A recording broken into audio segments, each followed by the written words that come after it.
ભલે અત્યારે હું ભગવામાં છું, ભગવાધારીમાં છું, કે જ્યારે મારે સંસદ છોડી દેવો પડે એવા ભગવાધારીમાં છું હોવા છતાં મારે ક્રિકેટની વાત આવે છે ત્યારે મને રાત હોય કે દિવસ હોય મને ચેન નથી પડતું. મંદિર હોય કે ભાઈ જંગલમાં હોય, ક્રિકેટ જોવા માટે હું તડપું છું. અને મારો એક રેકોર્ડ છે કે કપિલ દેવજી જ્યારે 1994માં કપિલ દેવજીએ વેસ્ટ ઇન્ડિઝના રિચાર્ડ હેડલીનો રેકોર્ડ તોડીને શ્રીલંકાના બેટ્સમેન હર્ષદ તિલક રત્નની વિકેટ લીધી હતી, ત્યારે મેં નરેન્દ્ર મોદી સ્ટેડિયમમાં બાઉન્ડ્રી કોર્ટ કૂદીને કપિલ દેવજીને અભિનંદન આપ્યા હતા.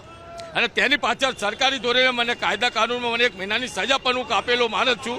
મને 1 મહિનાની એટલો બધો પ્રેમ છે મેચ. હા, મેચમાં એટલો બધો પ્રેમ છે. અને ગઈ વખતે વર્લ્ડ કપ કેમ હારી ગયા એ અમારા કપિલ દેવજી અહીંયા નહોતા. કપિલ દેવજીને આમંત્રણ નહીં આપ્યું હતું. આ વખતે ઇન્ડિયન ટીમમાં કયા પ્લેયરને ચીયરઅપ કરવા માટે આવ્યા આ ક્રિકેટમાં મારી વાત સાંભળો, હું કહું છું, સાચું કહું છું, ક્રિકેટમાં કયો ખેલાડી ચાલી જશે એવું કોઈ નક્કી હોતું નથી. તમારો ફેવરેટ ખેલાડી કયો છે? ફેવરિટ ખેલાડી કપિલ દેવ હતો. અને અત્યારે કયો છે આ ક્રિકેટ? અત્યારે તો હવે બધા કહેશે એ પ્રમાણે હું જ્યારે મેચ જોઉં છું ત્યારે સંજુ સેમસંગ